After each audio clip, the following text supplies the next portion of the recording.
O tópico de hoje à noite é os sacramentos e sua importância para o povo de Deus. Agora, eu tenho que dizer que é bom perguntar, em primeiro lugar, por que falar sobre um tema desse numa sexta-feira à noite?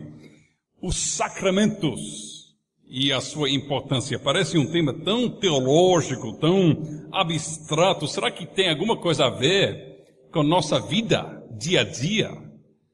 Será que realmente possamos sair daqui com alguma edificação, algum encorajamento para a nossa vida dia a dia? Ou será que este tópico, este assunto, se limita às nossas mentes, à teologia abstrata?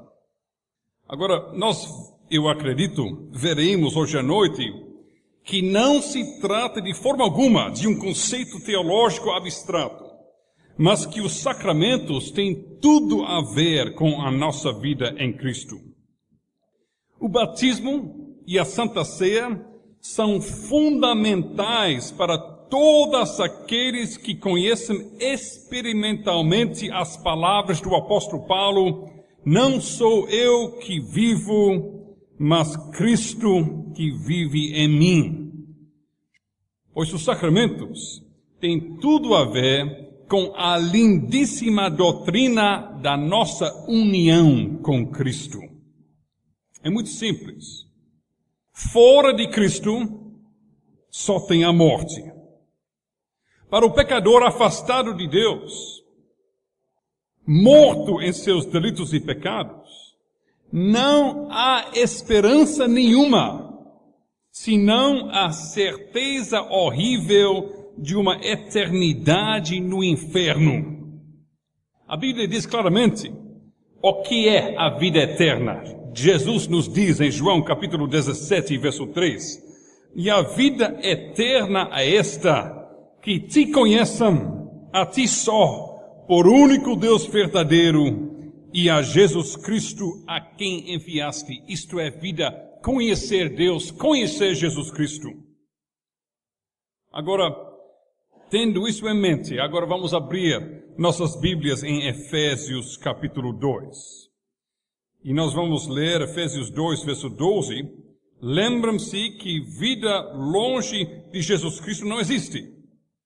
Em Efésios 2, verso 12, nós lemos o seguinte, que Paulo está escrevendo aos crentes que eram gentios descrentes antes. Vamos ler 11 e 12.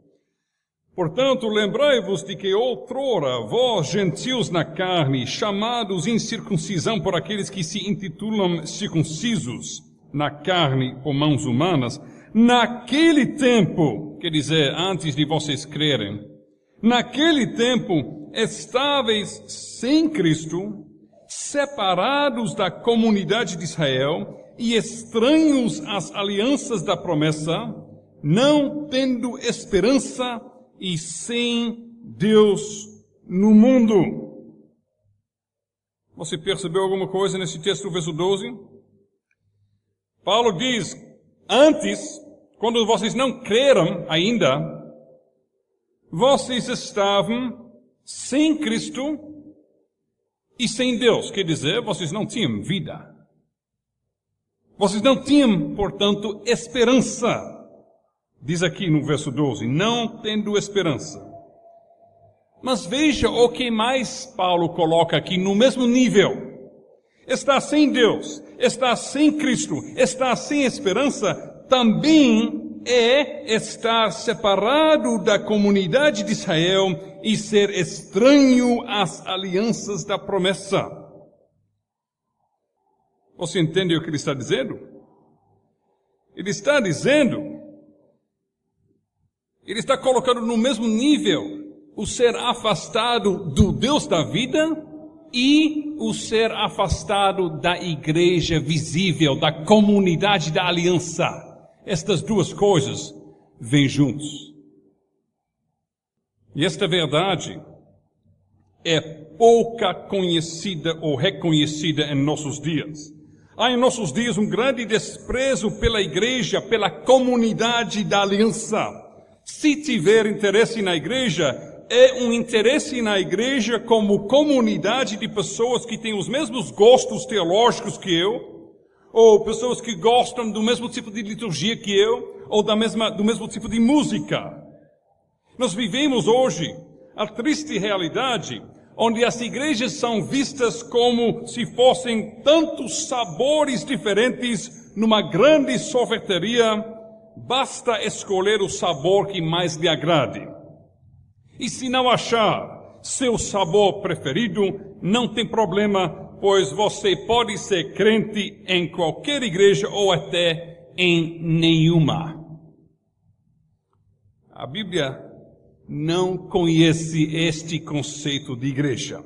A Bíblia conhece só uma igreja, que é um só corpo, que tem um só Espírito, que conhece um só batismo, que tem uma só fé, um só Senhor, um só Deus e Pai, o qual é sobre todos, por todos e em todos. Paulo escreve isso em Efésios 4. E veja que Paulo, em Efésios 2, julga que estar afastado daquela igreja única é muito ligado à situação de estar afastado do Deus da vida.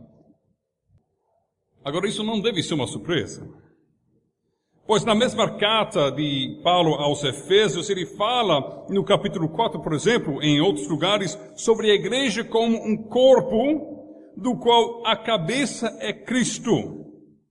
Agora me diga, é possível ser membro de um corpo sem ter ligação com os outros membros, mas só logo uma ligação com a cabeça? Imagine isso. Imagine você está andando na rua, voltando do trabalho, e você vê uma pessoa chegando e todos os membros do corpo dele não têm ligação nenhuma um com os outros, só com a cabeça dele. Um braço aqui, um pé aqui, joelho aqui. Seria um ser humano? Não, seria um monstro, seria uma coisa horrível. De fato, para os nossos membros terem comunhão e ligação com nossa cabeça, é necessário que cada um esteja também ligado um com o outro. É assim que funciona um corpo e uma cabeça. E isto é a ilustração que Paulo dá para descrever a igreja. Impressionante hoje em dia que aquilo que é impossível fisicamente falando, as pessoas procuram fazer espiritualmente, procuram ter uma ligaçãozinha só com eu e meu Jesus, eu e Jesus. E igreja é uma opção, é opcional, não é essencial. Num outro lugar, em Romanos 11, Paulo fala sobre a comunidade da aliança, o povo de Deus, e ele usa esta vez a ilustração não de um corpo, e sim de uma árvore, uma oliveira. Tem oliveira no Brasil? Tem? Sim? Ok. Eu nunca vi uma oliveira. Mas é uma árvore. Então, isto é interessante para a nossa palestra, pois a ilustração que Paulo usa aqui é uma ilustração orgânica. Quer dizer que não é algo mecânico, sair do mundo e entrar na igreja não é como ligar ou desligar um interruptor. Um processo orgânico é um processo que tem a ver com vida, com crescimento, com um processo mesmo. É como, por exemplo, um bebê se tornando adulto. Isso é um processo orgânico. Tem a ver com crescimento. Um relacionamento entre marido e esposa é uma coisa orgânica, porque tem a ver com um amor que cresce e fica mais e mais profundo. E Paulo usa uma ilustração orgânica para descrever a igreja. Ele fala sobre ramos de uma árvore selvagem sendo enxertados numa oliveira cultivada.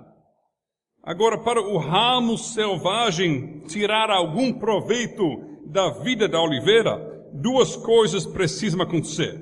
Primeiro, é necessário que haja uma conexão física entre o ramo selvagem e a oliveira. Tem que ter o processo de ser enxertado. Então o jardineiro, ele pega uma faca, alguma coisa para cortar a oliveira, fazer uma pequena abertura, ele pega o enxerto, aquele ramo, ele coloca dentro dessa corte, ele fecha, ele amarra alguma coisa, e ele espera que este novo ramo vai crescer e se tornar parte daquela oliveira. Mas não basta fazer isso, não. Este processo é apenas a primeira etapa. Não basta apenas uma conexão com a oliveira, precisa continuar para a segunda etapa, na qual o novo ramo enxertado começa a tirar vida da oliveira, começa a beber da seiva e começa a crescer para fazer parte da oliveira. Ao ponto que, finalmente, os dois se tornam uma só planta e o ramo faz uma parte viva da árvore inteira. Alguém já fez esse trabalho com uma planta, enxertar uma coisa em outra planta? Eu acho que talvez não. Mas vocês podem imaginar como funciona. Agora, veja essas duas etapas. Se eu pegar um ramo e eu não enxertar na oliveira, mas eu jogo no chão, o que vai acontecer com o ramo? Vai morrer. Então, é necessário a primeira etapa, tem que enxertar, ter esta ligação com a árvore. Mas, se o ramo for enxertado, mas não tiver uma ligação viva com a oliveira, o ramo vai morrer no seu lugar, pode ficar lá amarrado, mas se não pegar seiva, se não começar a crescer para fazer parte da árvore, se não é uma ligação viva, no lugar onde está amarrado, o ramo vai morrer. Porque precisa se alimentar da seiva da vida da oliveira. Então, se você ficar com isso na sua mente, você pode melhor entender o caráter e natureza dos sacramentos que Jesus deu à igreja. Sim, eu vou falar sobre os sacramentos e não sobre a biologia ou a agricultura. Quando nós temos esta ilustração em nossa mente, nós podemos entender a função dos sacramentos que Jesus deu à sua amada igreja, porque o batismo marca o momento quando o pecador é enxertado no povo de Deus, se torna membro do povo da aliança, membro da igreja visível. Batismo marca este momento. E a Santa Ceia? A Santa Ceia é um sacramento ligado à segunda etapa. É um sacramento pelo qual Deus nutre e alimenta a fé dos seus filhos para que a ligação com os outros membros e a ligação com Deus seja uma ligação viva. Se os sacramentos têm a ver com nossa viva comunhão com Deus e nossa viva comunhão com o povo de Deus, então os sacramentos realmente são coisas que merecem muita atenção da nossa parte. Devemos nos alegrar em estudá-los, porque batismo e Santa Ceia têm a ver com meu relacionamento com meu Jesus, meu amado Salvador, e com sua amada igreja. Tem a ver com minha entrada no corpo de Cristo, e tem a ver com minha manutenção e meu crescimento no corpo de Cristo. Então, eu quero saber mais sobre os sacramentos. São coisas reais, são coisas relevantes para a minha vida dia a dia, como crente, como filho de Deus. Ok, então vamos estudar um pouco sobre os sacramentos hoje à noite. Vamos começar com a definição. A palavra sacramento, algumas igrejas até repudiam sacramento. Soa meio católico. Sacramento. Algumas igrejas preferem dizer ordenança. Bom, os sacramentos são ordenanças de Deus, não tem problema nenhum. Mas nós não precisamos ficar com medo da palavra sacramento. Infelizmente, muitas igrejas hoje em dia, em vez de positivamente ensinarem conforme a palavra de Deus, eles negativamente querem ensinar qualquer coisa contra aquilo que Roma diz e Roma pratica. E nós não precisamos fazer teologia por medo. Nós devemos apenas abraçar aquilo que é bom e rejeitar aquilo que não está de acordo com a palavra. E a palavra sacramento é completamente legítimo e também até edificante para o nosso uso. Vocês sabem que no início a igreja usava a língua grega, porque o Novo Testamento é escrito em grego. Mas depois de alguns anos, começou também com o uso de latim. E quando ficou usando o latim mais e mais, eles começaram a usar termos eclesiásticos em latim também. Então eles tinham que achar uma palavra para descrever as ordenanças, batismo e Santa Ceia, para descrever essas coisas em latim. E foi Tertuliano, que é do segundo século, que é responsável por muitos termos teológicos que nós temos em latim. E ele usou a palavra sacramentum. Parece muito com português, não é? Sacramento, em latim, sacramentum. Porque em português é apenas latim com um sotaque. Ok? Quase a mesma coisa. Vocês já nascem falando latim com sotaque. Então, o sacramentum, em latim, descreve as ordenanças que Cristo estabeleceu na nova aliança, batismo e Santa Ceia. Quero dizer 3 coisas sobre esta palavra sacramentum. Em primeiro lugar, interessante que este termo sacramentum foi usado teologicamente para traduzir a ideia bíblica de mistério. Vocês sabem que Paulo várias vezes usa o conceito de mistério, o mistério de Cristo, o mistério do Evangelho, o mistério da entrada dos gentios no povo de Deus. E quando Paulo usa esta palavra, ou este conceito, mistério, ele está se referindo a alguma coisa bem especial que por muito tempo não foi entendido, mas agora foi revelado. Então, Tertuliano usava a palavra em latim sacramento para traduzir a palavra em grego mysterion, ou mistério. Tá vendo? Vocês quase falam grego também, é muito parecido. Então, quando Tertuliano fala sobre sacramentum, ele está se referindo tanto ao Evangelho, agora revelado em Cristo, quanto às ordenanças, batismo e Santa Ceia, porque batismo e Santa Ceia também são pregações de Cristo. São pregações visíveis. É a palavra visível, podemos dizer. Então, ele usa a mesma palavra para o Evangelho e para batismo e Santa Ceia. Isso é a primeira coisa que eu queria dizer sobre esta palavra sacramentum. Segunda coisa, o significado básico de sacramentum é ligado à palavra sagrado ou santo, algo que foi colocado de lado, reservado, distinguido do comum, separado de e separado para alguma coisa. Então, Deus escolhe um elemento muito normal da nossa vida cotidiana. Ele escolhe água. Todos nós usamos água todo dia? Eu espero que sim. E ele escolhe vinho e pão. Bom, vinho talvez não faz tanta parte da nossa vida cotidiana.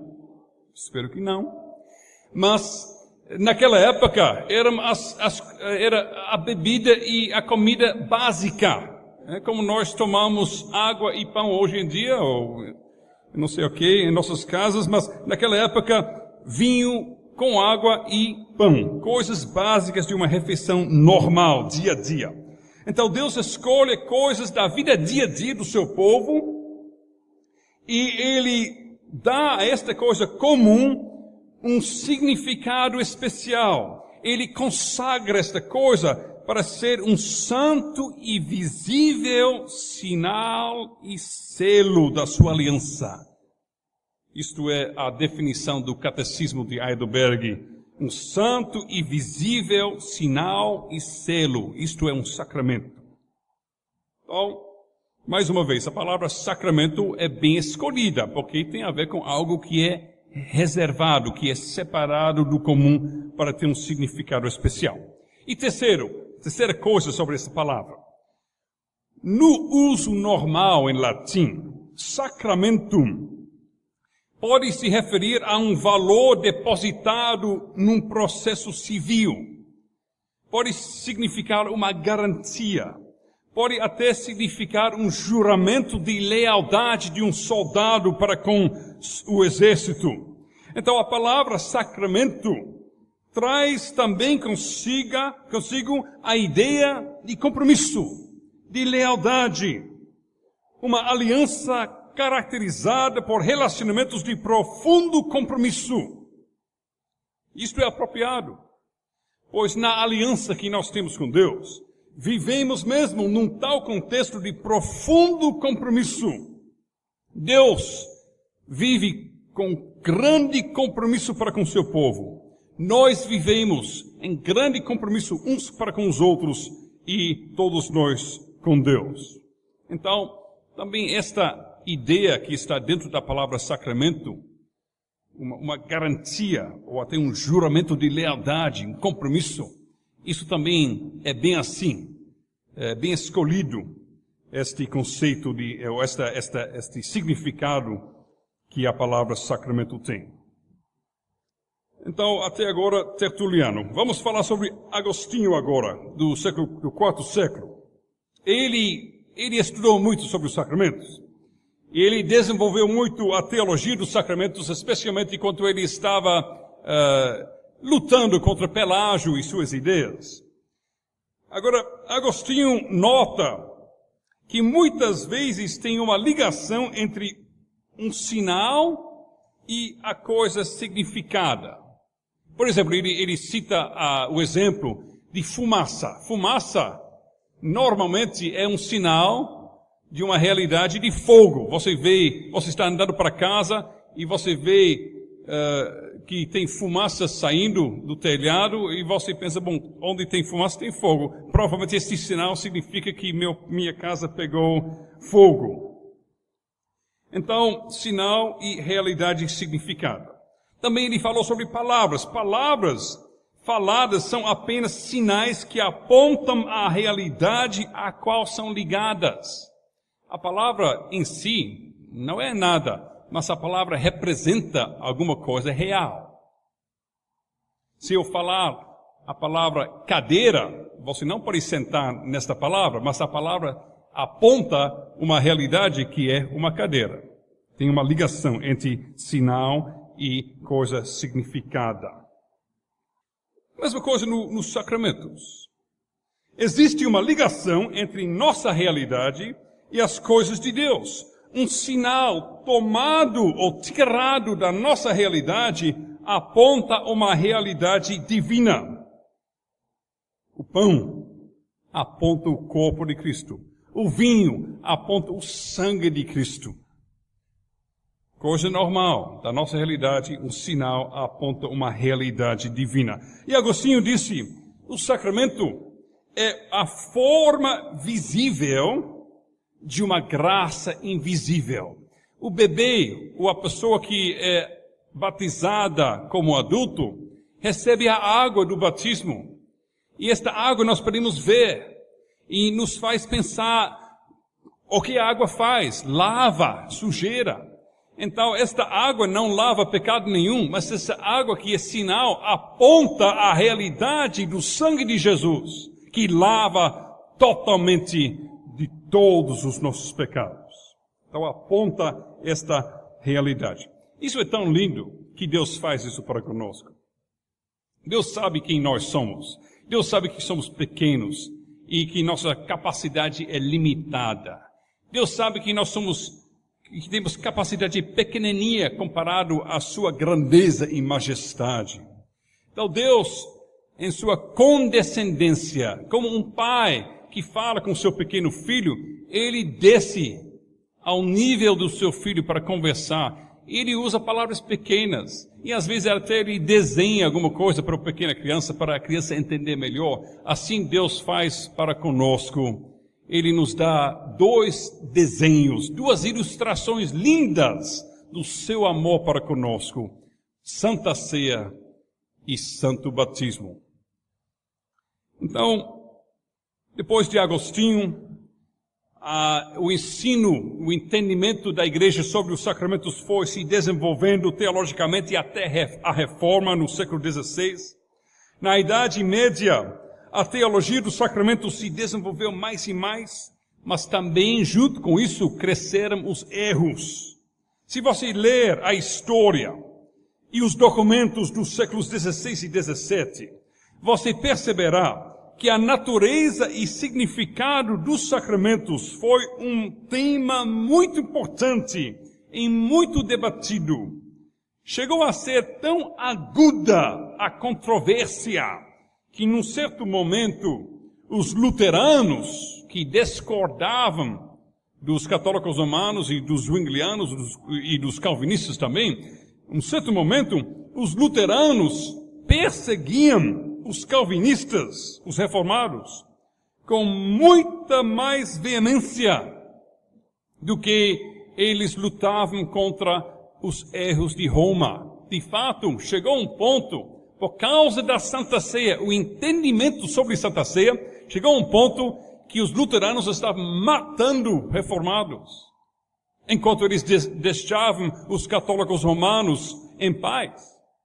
Chegou ao ponto dos luteranos disserem melhor ser papista do que ser calvinista. Chegou a ser brabo o conflito. E nós vamos ver por quê quando nós chegamos a falar sobre a Santa Ceia. Agora, depois de ter falado sobre o desenvolvimento teológico na história, eu quero agora chegar a considerar com vocês o entendimento bíblico e reformado sobre os sacramentos. E eu vou fazer uso das nossas confissões reformadas. E eu começo com alguma coisa bem conhecida, eu espero, para vocês, que é a Confissão de Westminster, capítulo 27. Agora, estando numa igreja presbiteriana, com certeza eu posso pedir a qualquer pessoa se levantar e citar de cor o capítulo. Não? Ok. Tá bom, então eu vou ler. Capítulo 27, artigo 1, parágrafo 1 dos sacramentos. Veja essas 2 coisas que eu vou ler para vocês, que é a vossa confissão, que vocês devem conhecer bem. Os sacramentos são santos sinais e selos, ecoando o Catecismo de Heidelberg aqui, do século anterior. Santos sinais e selos do Pacto da Graça. Eu vou parar aqui e explicar alguma coisa. Na tradução em português dos conceitos teológicos, foi escolhido no século XIX a palavra pacto, para descrever a aliança que Deus tem com o seu povo. Eu não conheço muito bem a língua portuguesa, mas me parece que a palavra aliança é tem mais calor. Pacto me parece um pouco jurídico demais. Aliança nós temos com nossa esposa, não é? Nós temos uma aliança, porque nós temos um relacionamento pactual com ela. E eu prefiro usar a palavra aliança, mas quando eu digo aliança, é a mesma coisa que pacto que vocês têm em sua confissão. Então, são santos sinais e selos do pacto da graça imediatamente instituídos por Deus para representar Cristo e os seus benefícios. Veja isso. Para representar Cristo, os sacramentos são pregações visíveis de Cristo. E confirmar o nosso interesse nele, bem como para fazer uma diferença visível entre os que pertencem à igreja e o resto do mundo. Ok? E solenemente obrigá-los ao serviço de Deus em Cristo segundo a sua palavra. Então, São sinais e selos visíveis, mostram Cristo, pregam Cristo e também faz uma distinção entre aqueles que estão no mundo e aqueles que estão na igreja. Segundo parágrafo. Em todo sacramento há uma relação espiritual ou união sacramental entre o sinal e a coisa significada. E por isso os nomes e efeitos de um são atribuídos a outro. Quando nós falamos sobre o sinal, que em si é nada, esse sinal é tão ligado à realidade que nós podemos falar sobre o sinal como se fosse a realidade. Ok? Agora todo mundo está dizendo, o que significa isso? Bom, vamos dar uma explicação, uma ilustração. Eu estou viajando longe da minha família, alguém me pergunta, você é casado? Eu digo, sim, aqui minha esposa. Eu tiro, ok, minha esposa? Como se chama? Do bolso? Não, eu tiro uma foto da minha esposa. Eu digo, aqui minha esposa.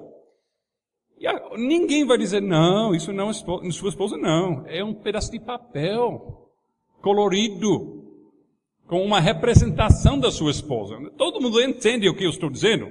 Isto é minha esposa. Quer dizer, o sinal é tão ligado à coisa significada que eu falo sobre o sinal como se fosse a realidade. Eu digo, eu amo minha esposa. Ela não é linda? Eu estou falando sobre um pedaço de papel. Mas esse pedaço de papel é um sinal que significa a realidade. Isso se chama linguagem sacramental. O sinal é tão ligado à realidade que podemos falar sobre o sinal como se fosse a realidade. E a Bíblia faz isso com os sacramentos. A Bíblia fala, por exemplo, que batismo é o lavar da regeneração. A Bíblia claramente ensina que água não pode lavar pecados. Mas o sinal é tão ligado à realidade que é o sangue de Jesus que lava, que a Bíblia chama batismo o lavar da regeneração. Como eu chamo o pedaço de papel minha esposa. Linguagem sacramental, que a Confissão de Westminster explica muito bem no segundo artigo de capítulo 27. Ok, nós temos muitas outras coisas no capítulo 27, mas nós não temos tempo. Vamos para o breve catecismo, que vocês não talvez decoraram a confissão, mas com certeza o breve catecismo sim. Rapaz, de novo? Ok, vamos lá então. Pergunta e resposta 92.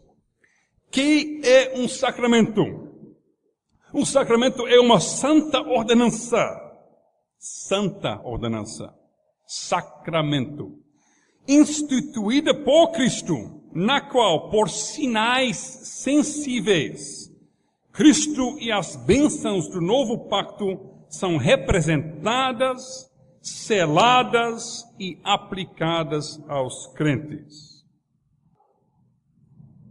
E, finalmente, o Catecismo de Heidelberg, que ninguém memorizou, só eu. São visíveis e santos sinais e selos. Eu já citei isso. Você vê que as grandes confissões inglesas, os padrões de Westminster, e as confissões da Europa continental do século anterior falam a mesma linguagem, porque são todas confissões reformadas, confissões bíblicas. Então veja então que os sacramentos, a ênfase aqui nas confissões, que são coisas visíveis, coisas sensíveis, coisas que dá para ver, tocar, até saborear, no caso da Santa Ceia. Então, eu já falei que Deus está nos fazendo um desenho para nossas pequenas mentes entender melhor a profundidade da sua graça. Em segundo lugar, veja que todas as confissões enfatizam que o sacramento aponta para alguém. Aponta para Cristo, aponta para Jesus, aponta para o sangue derramado de Jesus. Tanto o batismo quanto a Santa Ceia falam sobre Cristo. Quero falar agora sobre o batismo. O significado e a importância do batismo. Eu quero começar com uns erros, porque sempre é muito bom, em primeiro lugar, nos distanciarmos dos erros.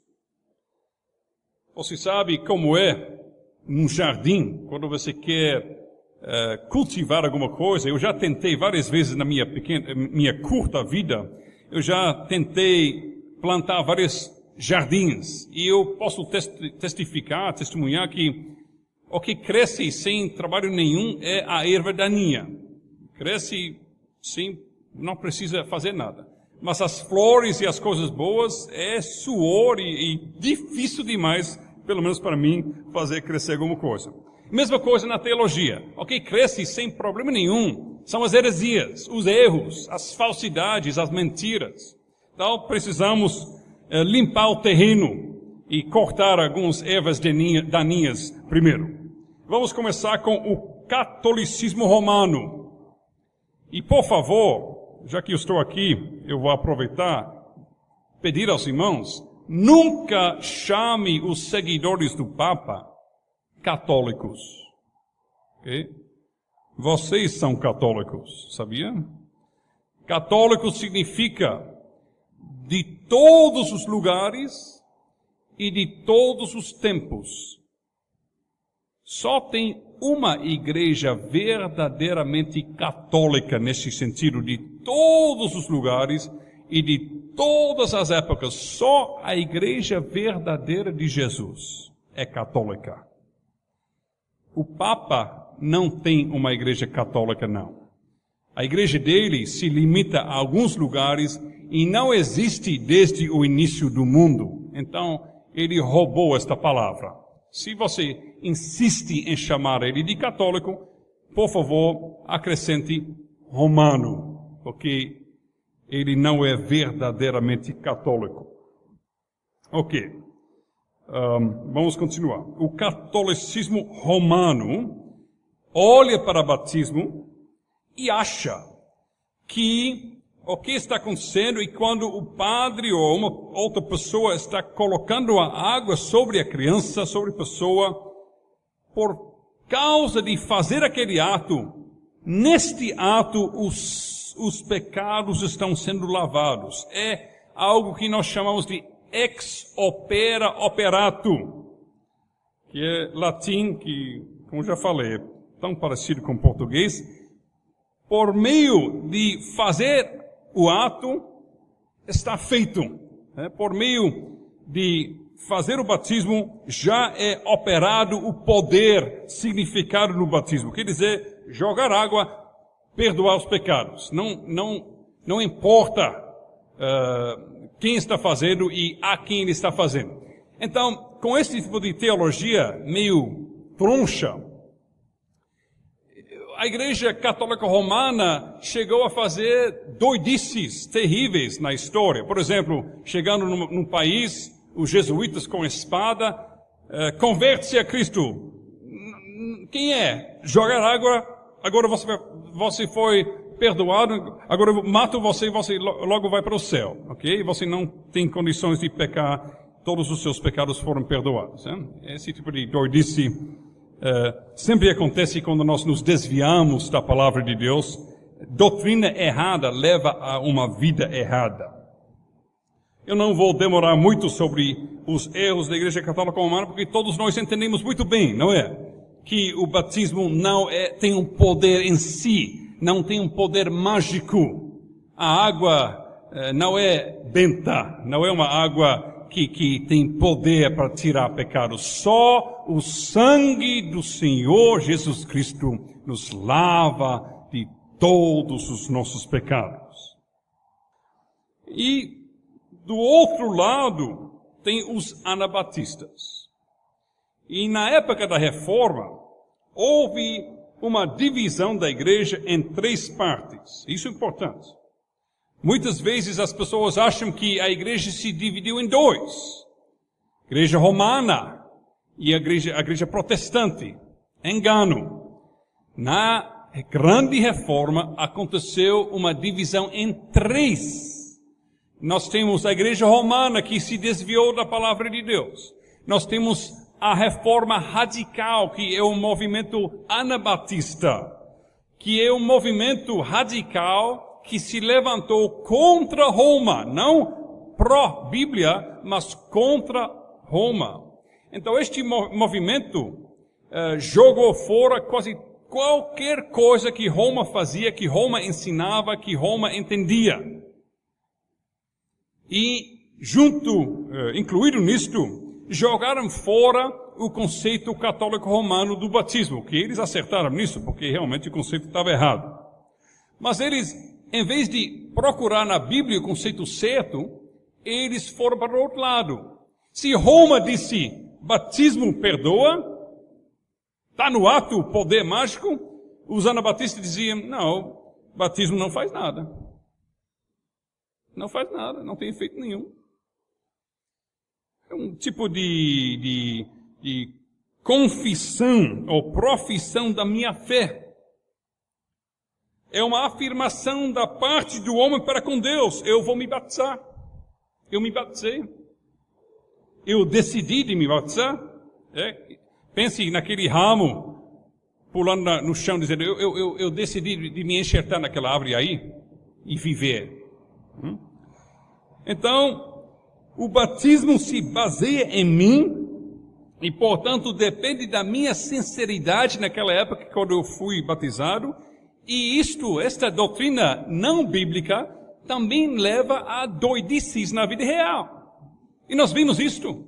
Pessoas que se batizaram porque ficaram empolgados com a música no culto e com o ambiente que levou eles a um ponto psicológico que eles queriam aceitar Jesus. Eles se batizaram, mas nada muda na sua vida. Eles ainda têm amor pelo pecado, eles ainda estão sendo atraídos pelo mundo, e depois de meio ano, um certo tempo, eles já estão de novo no mundo. E de repente eles dizem, eita, esse batismo não foi verdadeiro não. E depois eles têm mais uma experiência empolgante. Um outro culto psicológico que manipula as emoções deles. Eles aceitam Jesus de novo. Esta vez é verdade. Esta vez eu vou me batizar de verdade. E você vê isso. Pessoas que se batizam cada vez de novo, porque cada vez eles acham que a última vez não foi de verdade, mas esta vez sim, é. Isso vai completamente contra aquilo que o apóstolo fala em Efésios 4. Nós conhecemos um só batismo. Não batismo repetidos. Contra os erros de Roma e os erros do movimento anabatista, nós temos a terceira ala da reforma, que são as igrejas reformadas, que são também as igrejas presbiterianas, que confessam o seguinte: contra os anabatistas, as igrejas reformadas e presbiterianas declaram e confessam que batismo é uma afirmação não da parte do homem para com Deus, mas é uma afirmação de Deus para com o homem. Isso é muito importante.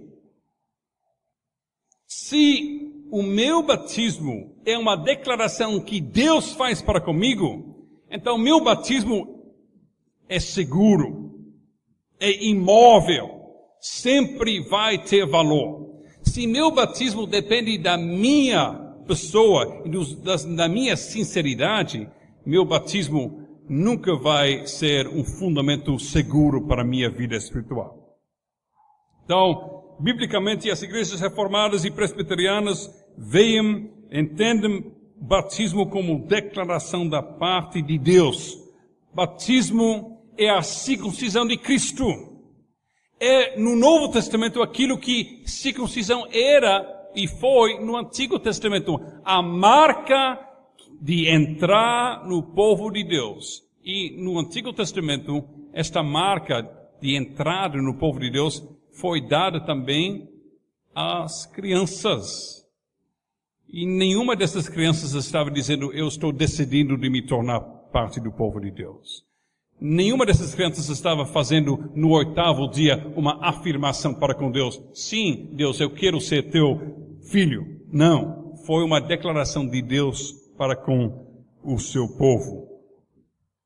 Segundo lugar, as igrejas verdadeiramente reformadas e presbiterianas entendem batismo significa uma real união com Cristo no sentido pactual. Importante isso, ok? Nós devemos entender, tem uma diferença de ver as coisas do ponto de vista da eleição, os decretos eternos, e o ponto de vista do pacto, da aliança. Ninguém aqui conhece os decretos eternos de Deus. Ninguém aqui tem acesso ao livro com os nomes dos eleitos. Não, isso é com Deus. Deus nos chama a ver as coisas sob a ótica da aliança. Nos decretos, pessoas não entram e saem, não. No livro dos decretos de Deus, aquele que é eleito, ele está lá. O nome não muda. Na aliança, pessoas podem entrar e podem sair da aliança. E o batismo é uma declaração de uma união com Cristo no sentido pactual, que aponta à profunda e eterna união com Cristo para todos aqueles que creem. Isso é importante. E quando nós entendemos isto, que batismo significa não apenas, agora eu faço parte desta igreja, eu tenho meu nome no rol dos membros aqui. Não. Significa a entrada na igreja de Jesus, significa ser recebido como membro do corpo de Cristo, a igreja visível, o povo da aliança. Isso é muito importante. E quando nós entendemos isso, nós entendemos melhor as palavras de Hebreus capítulo 6. Abra a sua Bíblia em Hebreus 6. E veja o que nós lemos aqui. Veja quantos benefícios tem a pessoa enxertada na igreja visível, uma pessoa que recebe o sinal e selo da aliança, mesmo se ele não chegar a crer verdadeiramente, e se depois, posteriormente, ele for exposto como hipócrita. Veja aqui. Capítulo 6, verso 4 de Hebreus. É impossível, pois, que aqueles que uma vez foram iluminados e provaram o dom celestial e se tornaram participantes do Espírito Santo e provaram a boa palavra de Deus e os poderes do mundo vindouro e caíram. Sim, é impossível outra vez renová-los para arrependimento, visto que, de novo, estão crucificando para si mesmos o Filho de Deus e expondo-o à ignomínia. O que está dizendo aqui? Pode ter alguém que conhece as bênçãos da aliança de tão perto, que até diz aqui, que participaram no Espírito Santo e provaram os poderes do mundo vindouro. Como é possível? E depois caíram. Nós sabemos que a Bíblia ensina claramente que os eleitos não caiam, não podem ser perdidos. Então isso fala aqui sobre pessoas não eleitas, pessoas não verdadeiramente regeneradas. Mas veja que mesmo sem uma verdadeira regeneração, alguém pode entrar na igreja visível, fazer parte da aliança por um certo tempo e gozar de bênçãos temporárias impressionantes.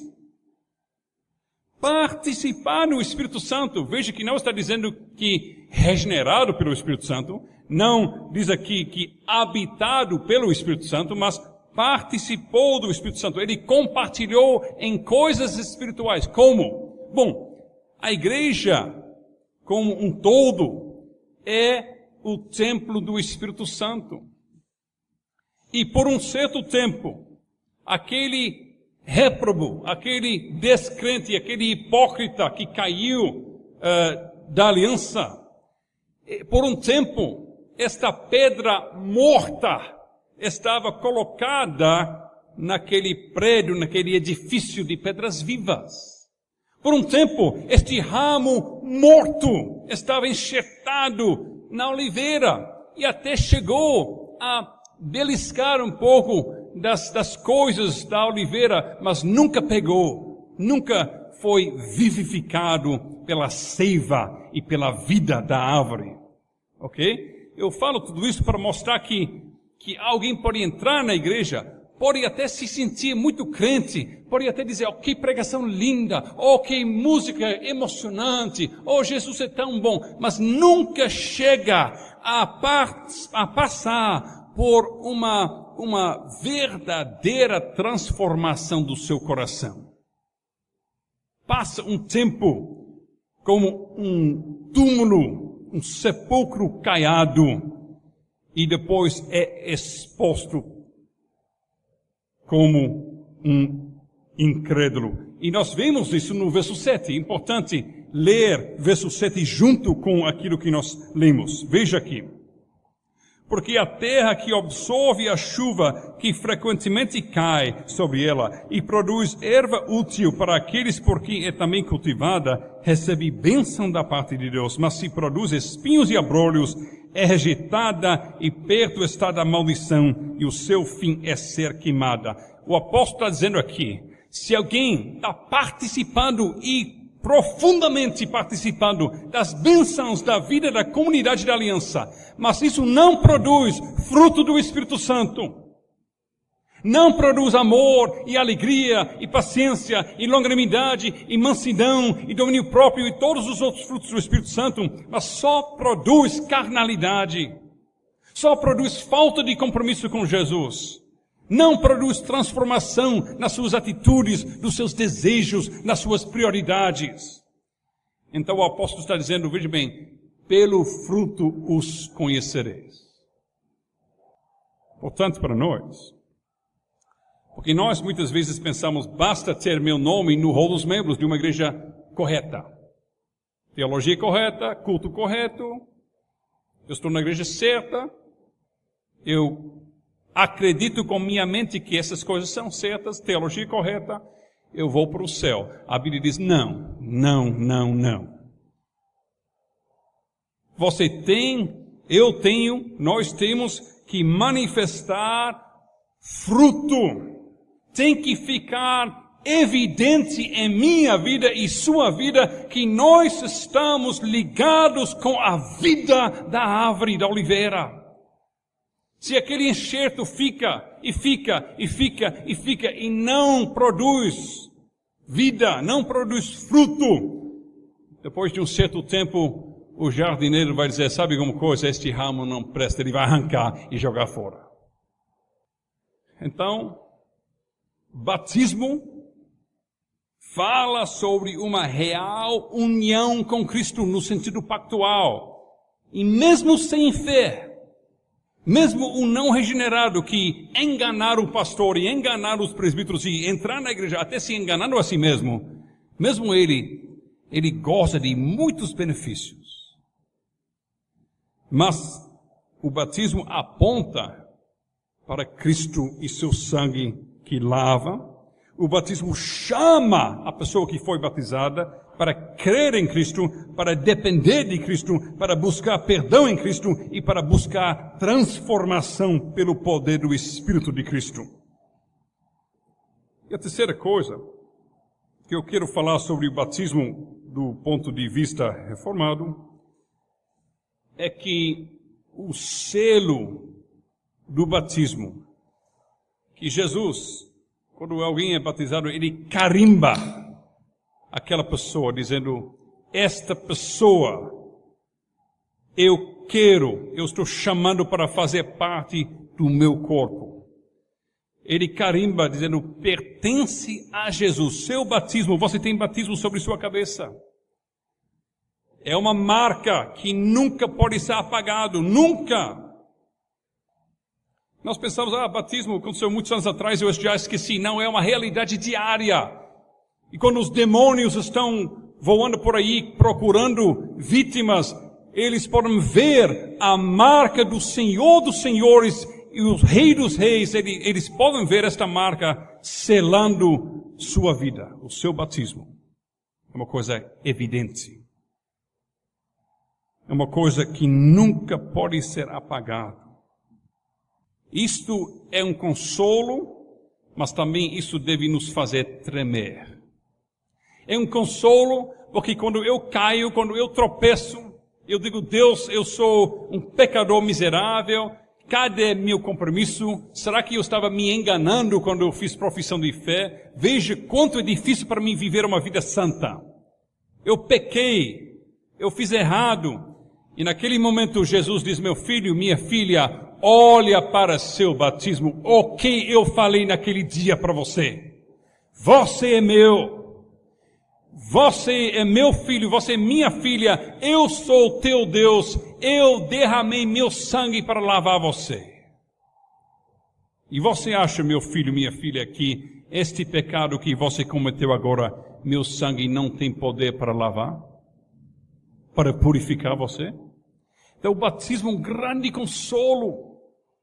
É uma coisa que nós podemos sempre recorrer ao nosso batismo e dizer, Deus tem misericórdia de mim, eu não mereço o teu amor, não mereço o teu perdão, mas veja tuas promessas que tu fizeste para comigo no dia do meu batismo. Ó Senhor, tem misericórdia de mim e me lava conforme tuas promessas que eu carrego sobre mim. É lindo, consolo, mas também do outro lado, esta permanência da marca da aliança deve nos dar um profundo medo. É uma grande advertência para as pessoas que desprezam as coisas de Deus. Eu vou dizer alguma coisa que talvez vai chocar você.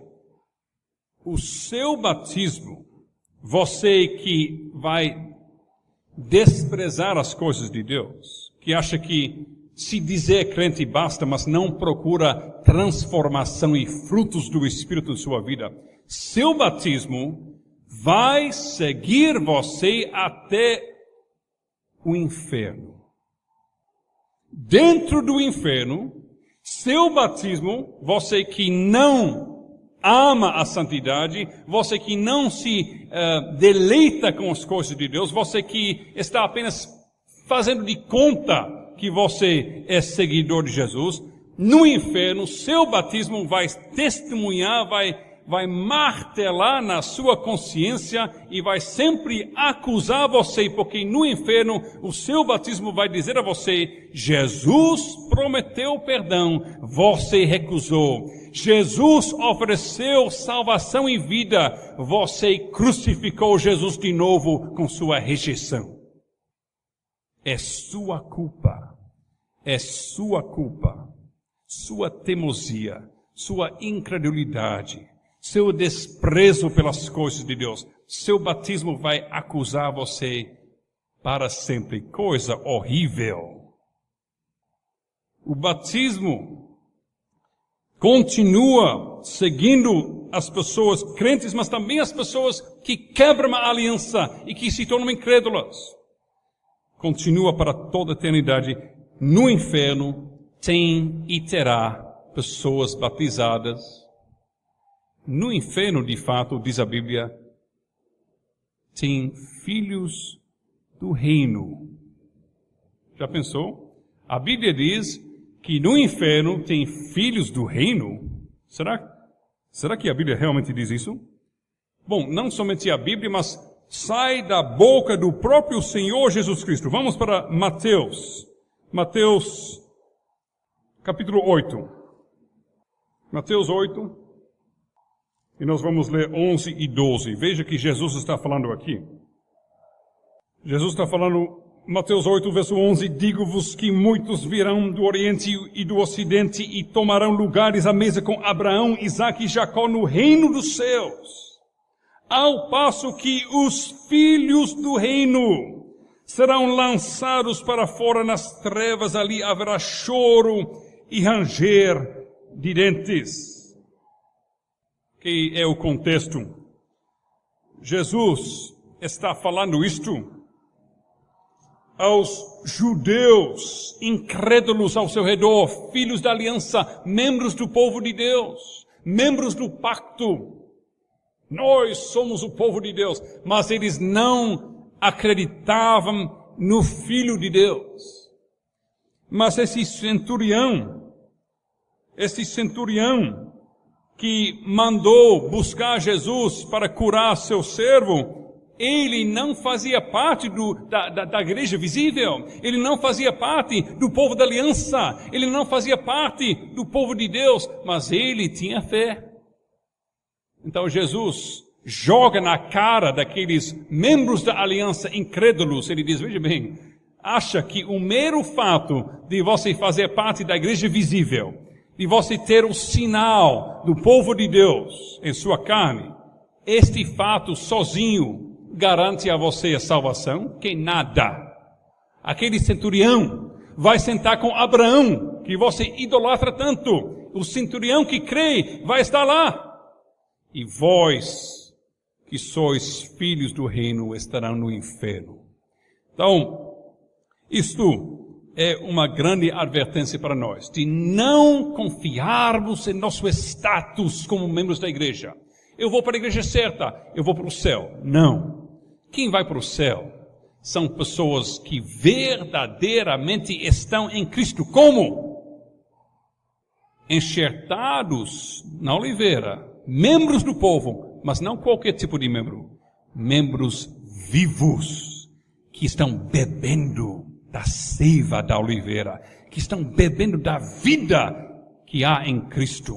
Pessoas ligadas com Cristo e com seu corpo. E a fé reformada também ensina positivamente contra aquilo que os romanistas pensam sobre a eficácia do sacramento. Vocês se lembram que os católicos romanos acham que jogar água basta para perdoar pecados. Mas os reformados e presbiterianos históricos vão para 1 aos Coríntios capítulo 10, e nós vemos lá o apóstolo falando exatamente sobre isto. Ele fala em 1 aos Coríntios capítulo 10, que, ora irmãos, não quero que ignoreis que nossos pais estiveram todos sob a nuvem, todos passaram pelo mar, tendo sido todos batizados, assim na nuvem como no mar, com respeito a Moisés. Todos eles comeram de um só manjar espiritual e beberam da mesma fonte espiritual, porque bebiam de uma pedra espiritual que os seguia, e a pedra era Cristo. Veja que ele fala em termos sacramentais. Eles foram batizados, quer dizer, a água serviu para separar do mundo e consagrar para Deus, a água do Mar Vermelho. Também eles receberam comidas sacramentais que significavam o cuidado espiritual de Deus. E até ele diz que eles beberam de Cristo, que quando Deus deu água de uma forma miraculosa, isso era realmente Cristo dando a seu povo para beber. Veja o verso 5. Entretanto, Deus não se agradou da maioria deles, razão porque ficaram prostrados no deserto. Eles participaram nos sinais externos da aliança, nas bênçãos até profundas da aliança, até participando de uma certa forma em Cristo, mas muitos deles morreram no deserto. Por quê? Por quê? Vamos para Hebreus capítulo 4. Hebreus 4, verso 2. E veja aqui. Falando sobre essas mesmas pessoas, o apóstolo fala em Hebreus 4, 2. Porque também a nós foram anunciadas as boas novas, como se deu com eles, lá no deserto. Mas a palavra que ouviram não lhes aproveitou, visto não ter sido acompanhada pela fé naqueles que a ouviram. Não foi acompanhada ou literalmente misturada com a fé. Isso é coisa importante. O caráter dos sacramentos é tal que os sacramentos não misturados com fé servem apenas para testemunhar contra nós. Se nós não recebemos o sacramento com fé, se o sacramento não incita a nossa fé, não alimenta a nossa fé, não faz nossa fé crescer, se nós não recebermos o sacramento com verdadeira fé, então no grande dia Jesus vai dizer, eu dei a você o batismo, eu alimentei você na mesa do Senhor, mas você não misturou esses sinais e selos da aliança com verdadeira fé. Você só participava de uma forma externa. E por isso você não pertence a mim, eu não conheço você. Os sacramentos pedem fé. Os sacramentos chamam os participantes a crerem em Jesus Cristo. E se não tiver profunda fé em Jesus, o sacramento não somente não tem valor, mas até pior, o sacramento tem um valor negativo, mas vai testemunhar contra nós. Então, continuando sobre o batismo, nós vemos os erros, nós vemos as posições positivas da fé reformada. Em terceiro lugar, quero avaliar com você ou falar com vocês sobre o fato que batismo é uma declaração pública da entrada no povo de Deus. A primeira coisa que batismo significa é que aquele pecador no mundo, Deus tira do poço, do lamaçal do pecado, e o sangue de Jesus lava, tira a sujeira do mundo e coloca na comunhão com o Santo Deus e sua Santa Igreja. Então, batismo usa água por uma razão boa, importante. Ninguém sujo pode estar na presença de um Deus Santo. Ninguém sujo pode fazer parte de uma noiva que Cristo quer apresentar sem ruga nem mácula. E o pecado suja. Então, Deus, quando nós entramos no seu reino, quando nós entramos no seu povo, Deus diz, tome esse sinal que tem água. Sabe por quê? Porque a água lava. E você é sujo como pecador, mas o sangue de Jesus lava você de toda injustiça, purifica você. Então, este momento de passar do mundo para a igreja, o batismo, esse sinal nos lembra que significa uma grande transformação. Das trevas nós passamos para a luz, da sujeira para a santidade, da morte para a vida. E batismo aponta essas verdades. Em segundo lugar, vocês se lembram aquilo que Jesus falou em Mateus 28, quando ele falou que nós devemos ir para todas as nações, fazendo discípulos, batizando-os em nome do Pai, do Filho e do Espírito Santo. Por quê? Porque quando alguém entra na igreja, ele está mudando de time, ele está colocando uma nova camisa, ele estava vestindo a camisa do reino das trevas, ele estava debaixo do poder do nome de Satanás. Mas quando entra na igreja, o batismo usa água para significar a lavagem da sujeira, mas o batismo também usa o nome do Deus Trino para dizer, esta pessoa agora não está mais debaixo do poder do príncipe das trevas, mas está debaixo do senhorio, da soberania do Deus Trino, Deus Filho, Deus Pai, Filho e Espírito Santo. Então, isto é a segunda coisa que nós vimos, lavagem e também troca daquele que nós estamos servindo. Igreja cristã é um povo que carrega o nome do Senhor. E lembra-se que seu batismo não se limita àquele culto no qual você foi batizado tantos anos atrás. Quando você se acorda de manhã, você carrega o nome de Jesus. Quando você vai para o trabalho, quando você está no ônibus, quando você está na faculdade, na escola, no shopping, no supermercado, no parque, no campo de futebol, na praia, você carrega o nome de Deus Pai, Filho e Espírito Santo. É como um fardamento. E como alguém que é fardado, ele pode envergonhar a corporação fazendo uma doidice. Imagine, por exemplo, um soldado com o uniforme do exército entrando num banco e assaltando o banco. Vai ser uma vergonha não somente para ele, mas para todo o exército que um soldado fez uma coisa dessa, porque ele carrega o nome do exército, ele tem este fardamento. Assim nós, quando nós pecamos, quando nós falamos de uma forma áspera, quando nós somos desonestos, quando nós não cumprimos nossa palavra, quando nós não chegamos na hora certa, quando nós fazemos coisas erradas de qualquer tipo, quando nós machucamos outras pessoas com aquilo que nós falamos, quando nós gostamos de ligar a televisão e ver coisas perversas e não edificantes, não santas, nós estamos trazendo vergonha sobre o nome pelo qual nós somos chamados, o nome de Cristo. Cuidado. Não é brincadeira carregar o nome de Deus. Se nós somos batizados, este nome está sobre nós. E quando nós vivemos vidas não santas e não comprometidas, estamos pecando contra o terceiro mandamento, estamos tomando o nome do Senhor, nosso Deus, em vão. E se nós parássemos para refletir um pouco mais sobre isto, nós não iríamos viver estas vidas tão rasas que nós vivemos. Nós não iríamos nos contentar com esta espiritualidade tão superficial com a qual nós nos contentamos hoje em dia.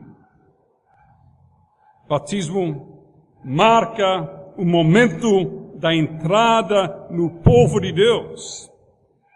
A igreja visível. E o que diz a confissão sobre isto? Os padrões de Westminster. Fora da qual ordinariamente não há salvação. Isso é muito sério. Fora da qual ordinariamente não há salvação. Tem tantas pessoas hoje em dia que ficam em casa. Eu não acho nenhuma igreja que me agrada. Não gosto da música daquela igreja, não gosto do pastor daquela ali, não gosto do pessoal da outra, não gosto do prédio da quarta igreja aí, então eu vou ficar em casa, eu creio em Jesus, basta. Não. Fora do corpo de Cristo, não tem ordinariamente ligação com o cabeça, não tem vida.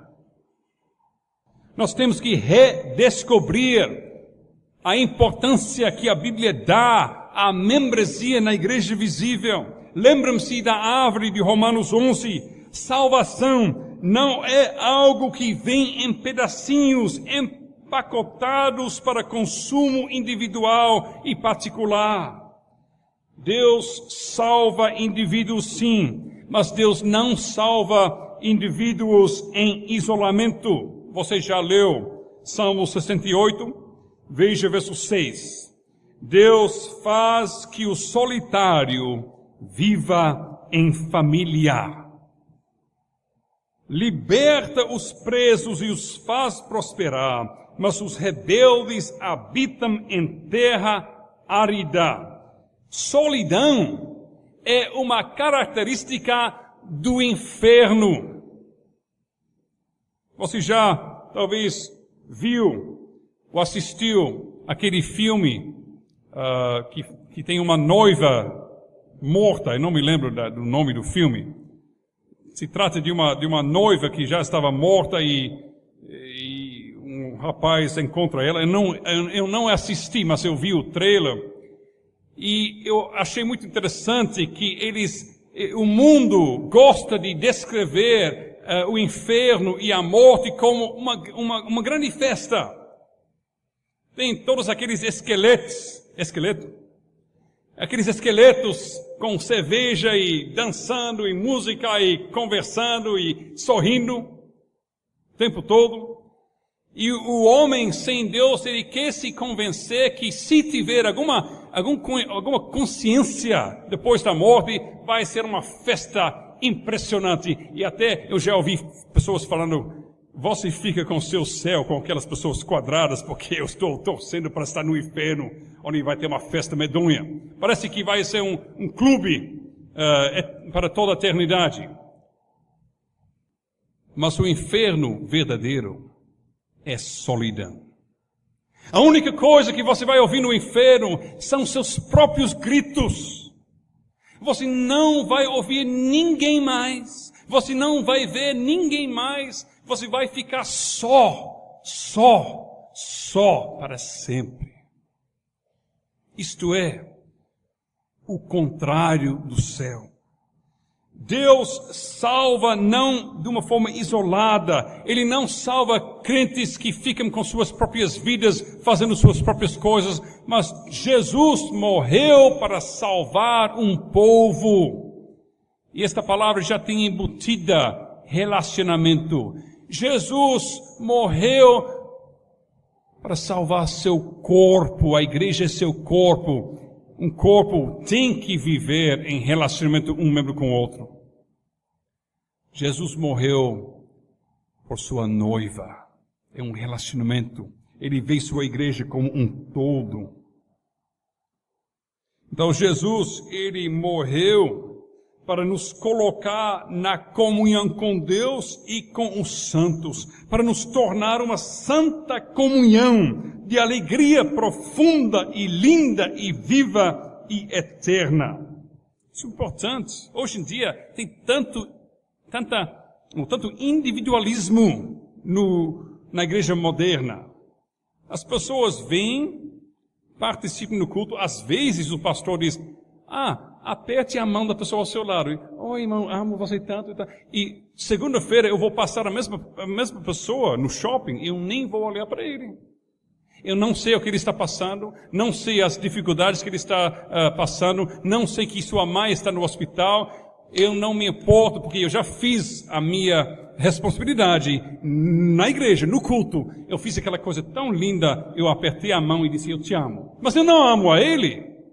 Eu estou fingindo, é mentira. Porque todo mundo vem para a igreja como se fosse um restaurante.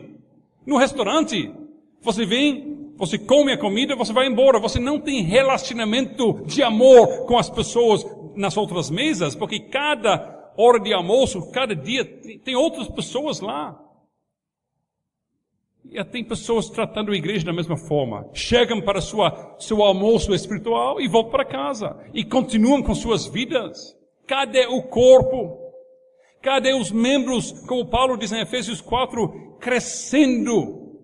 Para cada vez mais ficar juntos, crescendo para dentro da cabeça da igreja, crescendo em amor, crescendo em comunhão. Cadê isso na igreja moderna? Nós temos que redescobrir, talvez, a primeira marca da igreja verdadeira, que é aquilo que Jesus falou. O mundo vai saber que vocês são meus discípulos pelo amor que vocês têm uns pelos outros. Você conhece a vida do seu irmão?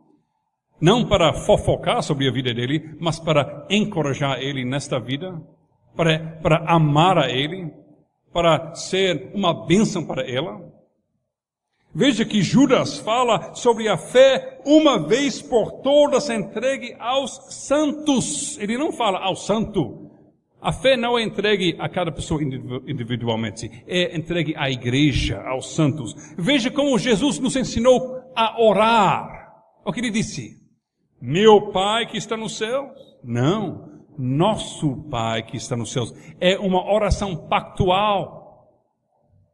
Eu quero aproveitar, já que estou aqui, para dizer o seguinte. Às vezes, no culto, numa reunião do povo de Deus, alguém é chamado para orar. E às vezes eu fico incomodado quando aquela pessoa começa a orar da seguinte forma. Então, meu Deus, eu quero falar isto, eu quero falar aquilo. Eu penso, meu irmão, fale isso em casa quando você está fazendo sua oração individual. Aqui estamos reunidos como povo de Deus. Você está dirigindo o povo de Deus à oração. Nosso Pai que estás nos céus, nosso Pai. É uma coisa pactual, também a oração da comunidade. Em quarto lugar, eu queria falar sobre o lugar das crianças e adultos sem capacidade intelectual. Já enfatizei que batismo é uma afirmação da entrada no povo de Deus e é uma coisa real. Pede fé, exige fé, mas mesmo para as pessoas que nunca chegam a crer, o batismo traz consigo muitos benefícios, é uma coisa real. Pactualmente nós somos enxertados na igreja visível. E se nós não entendemos o pacto, a aliança, é difícil saber o que fazer com as crianças. E com as pessoas que têm dificuldades de raciocínio, pessoas com problemas mentais. Os anabatistas alegam que só pode ser batizado aquele que pode fazer a sua profissão de fé. Isso deixa as crianças fora. Na antiga aliança, faziam parte do povo de Deus. No Novo Testamento, onde a aliança é mais gloriosa, nós recuamos, nós retrocedemos porque tem menos glória para as crianças. Mas pior, a Bíblia fala claramente que só tem 2 tipos de pessoa no mundo: semente da serpente e a semente da mulher. O reino das trevas, o reino de Deus, não tem nenhum limbo, não tem nenhuma terceira opção. Diabo ou Deus, morte ou vida, reino das trevas, reino dos céus, mundo ou igreja, cada é onde fica meu filho. Onde fica meu irmão ou meu amigo que tem problemas mentais, que não consegue, ele tem problemas muito sérios. Ele não consegue entender as coisas. A resposta dos anabatistas é que, não existe a depravação total. Não existe pecado nas crianças e não existe pecado nas pessoas que agem e pensam como crianças. Então, Jesus não precisava morrer para essas pessoas, já que eles já são inocentes. Jesus morreu apenas pelo pecado original deles. É uma coisa meio católico-romana. Mas quando nós entendemos a beleza da aliança, nós entendemos que nossos filhos são verdadeiramente recebidos em Cristo e verdadeiramente são enxertados na oliveira. E também nós entendemos que quando tem uma família que tem um adulto com problemas mentais, quando esta casa vem para dentro do povo da aliança, dentro do âmbito do pacto, aquela pessoa com problemas mentais faz parte do povo de Deus, foi enxertado na oliveira e goza de todas as bênçãos e promessas da aliança. Coisa linda. Tem evangelho também para pessoas deficientes. Tem importância chamando essas pessoas para dentro da igreja de Cristo. Estou vendo que eu falei tanto sobre batismo que não sobrou tempo para falar sobre a Santa Ceia. Então eu vou deixar isso para outra oportunidade e encerrar com alguns momentos de comentários. Eu quero perguntar a você o seguinte: qual é a importância dos sacramentos em sua vida? Veja o que Jesus tem feito por você. Jesus condescendeu para dar a você, fraco ser humano, 2 ilustrações lindas do amor que Ele tem para com você. Ele deu seu batismo a você. Você carrega o nome de Cristo. Agora eu pergunto a você, isto fica claro? É evidente? Para todos em seu redor? Para o mundo em seu redor fica claríssimo que você carrega o nome do Deus triuno? E para você? Você se lembra do seu batismo? Quando você tropeçar, você se lembra que você foi carimbado com o nome de Jesus? Você se lembra que Jesus falou a você: você pertence a mim? Propriedade exclusiva de Deus. Você se lembra, na hora da sua fraqueza, do seu pecado, do seu tropeço, você se lembra que Deus fez uma afirmação soberana, prometendo a você vida e perdão e lavagem. E você recorre a essas promessas? Os puritanos costumavam chamar o batismo um fundamento ou uma base para os nossos pedidos de oração. Nós podemos chegar a Deus em oração e dizer: Deus, aqui o contrato, o teu compromisso para comigo, meu selo, o sinal e selo santo e visível que tu colocaste sobre mim. Eu quero pedir, Senhor, por favor, cumpre aquilo que tu tens prometido. Nós temos fortes bases e fundamentos jurídicos para rogarmos a Deus seu perdão e sua misericórdia. E a Santa Ceia, nós não tratamos a Santa Ceia, mas vocês veem que Jesus quer ter comunhão com você na mesa. Ele quer promover amor e comunhão na família de Deus. Você se prepara para isto? Você está tirando proveito espiritual do banquete que Jesus põe na mesa? Uma vida com Cristo é uma vida que anseia por este alimento espiritual. No mundo de hoje nós vemos pessoas que nem sequer chegam no culto para ouvir Jesus falando do seu amor. E quando tem Santa Ceia, tem pessoas indo todo canto, mas não ouvindo a santa convocação para sentar na mesa com o Rei dos Reis e Senhor dos Senhores, para ser alimentado com o próprio corpo e sangue dele. Quanto nós estamos desprezando as bênçãos de Deus.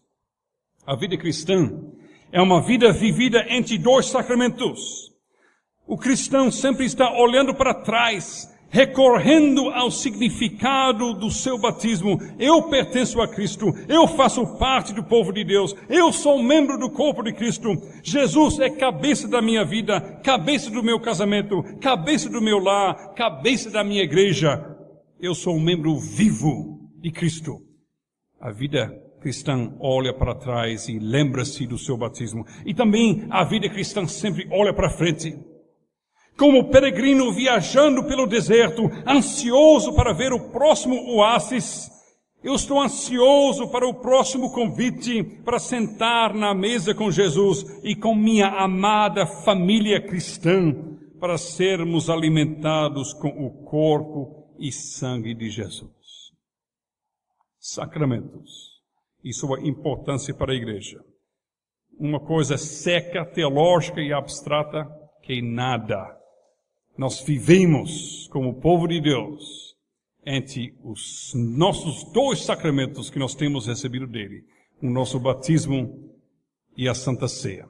E assim nós continuamos até o dia quando os sinais vão ser colocados de lado, porque a realidade vai estar em nosso meio para sempre. Amém.